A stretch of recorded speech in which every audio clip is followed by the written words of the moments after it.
Hi everybody, welcome back to the channel. Welcome to my top 10. It's going to be more, I guarantee it. Airbrushing essentials. Now, I've been in the airbrush sort of game quite a bit of time and I've accumulated a load of stuff. So I'm going to give you my sort of top 10 sort of things to look out for that are going to help you out when you're painting in your studio, or whether you're painting automotive, going into the custom side of things, doing that. So key things, first off, in your studio, lighting. Absolute essential. If you've got daylight coming in, absolute bonus, because that's free. You're not got to pay for that. So as much daylight as you can get in, the better. If not, daylight LED bulbs, strips come out cheap. This one has been an absolute godsend for me, a brilliant bit of kit. You've seen this on the channel, this bendy light here, LED daylight, and you can change the tones on it, so you can warm it up. You can dim it.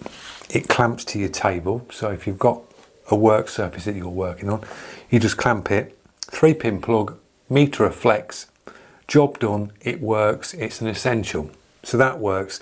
The next thing is an easel. If you're getting into painting like what I've been doing on the channel, doing these step-by-steps and painting these pictures, an easel is an essential item. Now, me personally, don't buy new, because these can be expensive. These ones are like £40. It wasn't when I got it. I got this at the time for about 15, but they've just shot up. They really have shot up in price. I found one of these, the cheapest one I found on Amazon was 20 quid, about 22 quid for this sort of one, which I still think is a bit dearer than when I paid £15 for it. Now, Facebook Marketplace, things like that, second-hand sites, buy a second-hand easel. It doesn't matter if it's got paint doffed all over it, because you're going to get paint doffed all over it. Doesn't matter. Backboard for your easel. I'm just using a piece of cardboard. Simple. And I've got black card stuck to it. The reason why I put black card to it is so I don't get any glare off the surrounding paper, so the light just homes in on what I'm painting on. So a matte black card or any sort of matte black surface at the back, job done, you're good to go. So easel, light, essentials. Next one is airbrush hanger or holder to put your brush in.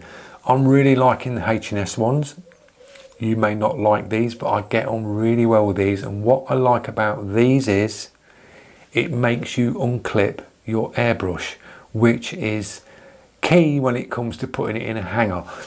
I know we all like to drop it in a hanger as we're working, but I guarantee it, you're going to do it when you've got the hangers mounted to your table and you've got your airline coming down. You'll be sitting in your chair, you'll spin round, go to get up to go and get a cup of tea or go toilet, and you will catch the airline, pull the brush out the hanger, it falls on the floor, and you're more than likely working with your crown cap off, and that's when you bend your needle and when the brush hits the floor. So the beauty of the H&S is on the tabletop, you can put it on your tabletop like that, which makes you unclip and then put your brush in. And now I've been using this, I tend to do it more and more now, and it's saving my brushes from falling on the floor, because they do. So I really like that hanger on the tabletop. I've got the ones that clamp to the side, which I do use, but I'm always in the back of my mind thinking, I'm looking down at the airline just to make sure I'm not going to catch it. Because when you're working up close to an easel, which you're going to be when you're doing detail, you're really close, your knees are under your table, you spin round on your chair left or right, and you're going to catch that airline. And it's, if you've got a custom micron that's got the crown cap off and it bounces off the floor, you're looking at a very expensive front end of a brush. So airbrush hanger, key. I'll leave a link in the description to this one. They fit the H&S brushes really well. They won't fit ones with MAC valves, because your MAC valve on the front of the brush here won't go in. H&S is a good. Gaahleri will go in these. Some of the iwatas will go in these. Sotov I think will go in this. All the ones that are like a top cut with no MAC valve, side feed, they don't like it. So a side feed one, I'll leave a link in the description to a really good side feed iwata one where you can fit a side feed and a top cup, which is a hanger that clamps to your table. So they're sort of key. Other key things, essentials that work for me, that are going to work for you, is things like that. Isopropanol, thinners, water. These, believe it or not, are hair dye bottles. I don't dye my hair. I've not come to that stage yet. I'm not that old. My wife dyes her hair, so she buys the bottles of the mixing for the hair dye. Now these are like a solvent proof because it's like the hair dye is really solventy, and these are great for 2K thinners, isopropanol and water. So I always have them sort of bottles. So if you can get a solvent proof bottle like that and they've got a little pourer top, they are an absolute essential and work all the time in the studio. I've always got 3 of them to hand. Same as your paints. The little bottles, as you know, I always decant the paints, put shakers in them, absolute essential, because you can mix your paint up, decant it and have your own set of colours mixed. Things like that, pipettes, cheap. You can get loads of these, packs of these, eBay, Amazon.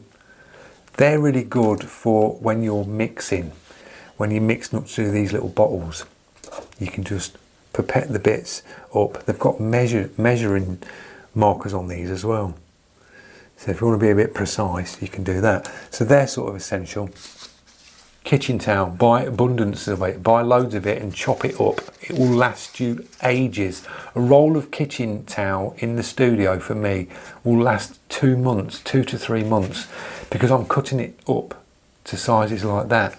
That's all you need for when you're cleaning your brush. So absolute essential. Another one, cotton buds, cheap. Box of cotton buds, 70p for 200. Cheap, last ages. Another one that is been a good essential is that you get these from IKEA. You can adjust the height on it, so you can have it low like that, that turns, or you can turn the clip and have it jacked up like that. It's weighty, so it's solid metal, and you can adjust this bit. So I always have that on the table with my tablet on next as my reference. Brilliant, absolutely brilliant. And usually got the cotton buds sitting on the bottom, or I've got the chopped up kitchen towel to the bottom of it like that. So a really good bit of kit. This is an essential. Now the next one is Airline. The best, I think, Airlines to buy, because they've lasted in this studio and they've took abuse. You can't beat them. I think the best ones are the iwata black braided. They are the best Airlines to get. You can get them in, this one is 10 feet. 10 feet long Airline. Always go for a longer Airline. I guarantee it, if you buy a small meter one, you'll be like that. Bing! Guaranteed, you won't have enough coming up and you'll always be struggling with it. So go for a longer Airline. I'll leave a link in the description to these because they're really good. They last. They always stay flexible. So the iwata ones for me are the best.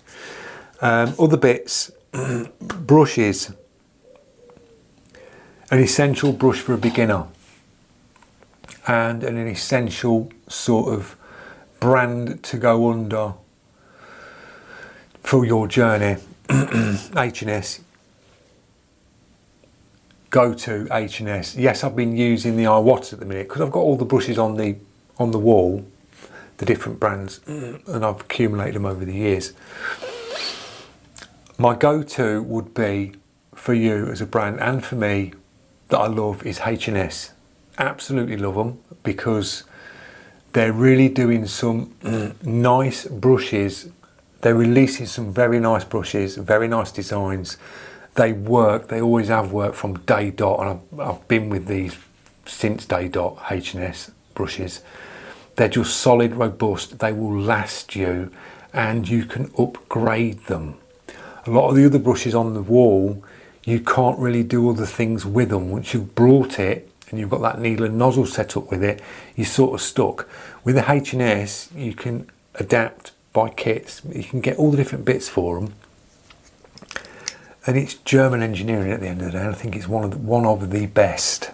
That, and then second for me is iwata. Iwata's really nice. They will last, just like H&S, they last. So that's another one. Badger do some really nice brushes, because I've got the brushes on there, so I can recommend all the brands that I've got on there. I would recommend to you. So H&S, iwata, Creos, Badger, recommend. Rich Pen, recommend.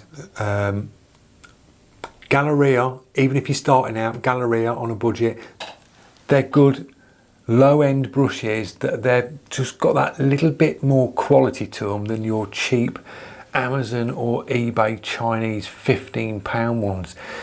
You get all these videos on YouTube where, oh, a £15 airbrush is really good and it does the job, but it's not going to last. That's the thing. When you start hammering things like 2K thinners down its neck, and because you're gonna get to these points where you're blast, choking the brush up, you've dried a load of paint in it, you forgot to clean it, you're going to need some aggressive solvent to get rid of that.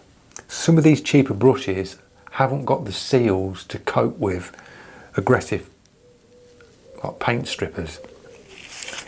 So if you go for a decent brush that you start out with, ultra, you can chuck 2K thinners down this one's neck and it's like, yeah, is that all you got? Give me more. You can drive a car over that. It's been done. It's been on the H&S channel. Warwick drove a car over it. So if you've got a brush that can cope with things like that, you know it's going to last. So an essential, good brand of brush. Another one is Compressor. Getting yourself a decent compressor. I know they're expensive, but if you're starting out, go budget. You can get, they all do the same thing. They all pump a bit of air out. Your small compressors are going to get warm. They always do. When they're running and running and running, they get hot. So my advice is run it for an hour, stop, let it cool down, and then kick it back up, run it again. Always empty your tanks on the small compressors. Drain them. Get a water trap on it, you will have anyway, but you'll have a water trap on the front of the compressor to stop any moisture. And if you want to be sort of double careful, you can get a water trap that fits to your brush here, because some of the little compressors, the cheaper ones anyway, will draw water up and pull it up your line. But a decent small compressor, I'd say, is key, is an essential. If you're going into this long haul, a good compressor is going to last you. That's your main source of air, is a compressor. So you want something that's going to be decent.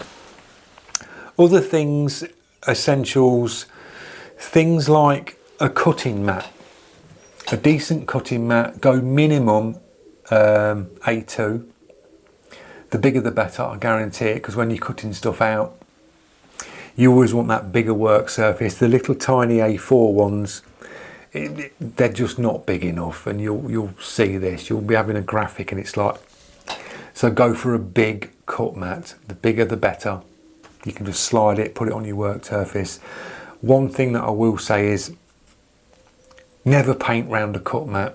You'll always drop paint over it and then it sticks to it and it ruins it, and you've got lumps on the cut mat and you'll end up throwing it away. So only bring your cut mat out when you are cutting on it. Don't put any paint near it, because solvents and things kill them, because they're a sort of a softer top on the cutting mats. So a decent cut mat and a decent craft knife. Don't use the retractable craft knives for trying to cut out intricate graphics like this, like we cut out on this one yesterday. I'd go Swan Morton 10A, really good blades. I've got a budget one that I've found, which is another 10A blade, and you get 100 blades and you get the actual holder that you put the blades in, and it worked out to about £8 or £9. I'll leave a link in the description to that, because it's a really good set and I've been cutting with it recently and it works. Cleaning products, I'll leave a link to one where you can get a little box kit and it's a tenner. You can't go wrong. You get a cleaning rag with it, you get the little pipe cleaners, you get a can of spray which works really well for blasting your brush, so that's an essential. Things like masking tapes and things like that. Now when it comes to masking tapes, you've got to sort of, I wouldn't say do a little bit of homework, but just sort of go for the right ones. Everybody will tend to go down the route of, right, I'm going to get some frog tape and all your decorating stuff that you use in the house. Now, me personally, I wouldn't go down that route. I don't really use it. One that I have picked up recently that works, I'll always go for Indonesia, which is like the one in your body shop sort of lineup, which are these ones. You can get a tape brand called Tessa. That's used, my friend uses that in the sign industry. That's a nice tape, but can be expensive. I've got this one here that I picked up from Aldi. Now, the reason why I picked it up is it tears very easy. You get a lot on the roll. Some of these cheaper rolls you buy, you're not even getting a full roll. You get like probably not even 5 meters. Now these ones are 50 meter rolls, and I got ½ inch, inch and 2 inch pack of 3 for £1.49, and this tape is really nice. So I cleared the shelf in Aldi the other day. I thought, right, grab it while it's there. So I brought a few packs and it's working really well. But I also use that one for main masking out. Always comes in handy. An essential is tapes, application tapes, fine lines. I'll leave you a link to some fine lines. You can get your 6mm, your 3mm, your 5mm, your 1mm. Some are flexible than others. Some you can really bend. I did do a video on the channel on fine lines, on a brand of fine lines and different sorts, and showing you how they bend and which ones were pulling back and which ones were coping. So that is on the channel, that's worth a look. Other essential items are tape measure, key, pencils, Posca paint pens, electric erasers. I'll leave a link to an electric eraser that's really good. It's rechargeable. Squeegee, sign writer's squeegee with a rubber edge and a felt edge. So you've got a soft edge for squeegeeing down and a rubber edge to real press down with. They're essential items though, because if you're doing any graphics on tanks and things like that, a squeegee is key, so you can get your application tape or your graphics down nice and flat. So one of them to hand. When it comes to other brushes, a trigger airbrush is another, I'd say it's been an essential item for me, because you've got your normal airbrush that you can get your detail work down with, and then you want something a little bit bigger to get a bit more coverage down. I personally would go, first one for me is the Creos PS290 on a 0.5 fan cap and spot cap. Is a brilliant brush. The next one I'd go for on a cheaper end would be the gaahleri 68 trigger on a 0, I think that's a 0.38 and 0.5. It's a cracking little brush that's cheap, that will get you a bit of paint down, get you in them little tight areas if you're doing a little bit of automotive. On alloys, it's an essential bit of kit. Other things, extraction for your room. People looking at extractors to work under. You can get your airbrush spray booths. Now they can be expensive, they really can, and all they basically are is like 3 sides of a box with an LED light stuck in it and a grid at the back with an extractor. Now if you want to make one of them cheap as chips and make one better than these portable airbrush ones, get yourself a kitchen hood extractor. So where it would usually be mounted above your cooker, so you're cooking under here and the extractor's above you, get one of them, turn it down so it's now flat on the table, so you're looking at the grid, and then all your dials will be on the top. Get 2 pieces of aluminium to the side, one over the top like that, and you've got an airbrush extractor exactly the same, working better, more powerful, for like 15 to 20 quid. That's how you make them dirt cheap, guys. The cooker hood extractors are really good because you usually get three speed settings on them. All you've got to do for them is get some filter bank, which is cheap. You can get the meter squares of the paint filter booth. You mount that to the top. Most of your cooker extractors are stainless steel, so to mount your filter you can use magnets. You could get a bit of metal gridding, put a grid up and just put some iridium magnets to hold it in place.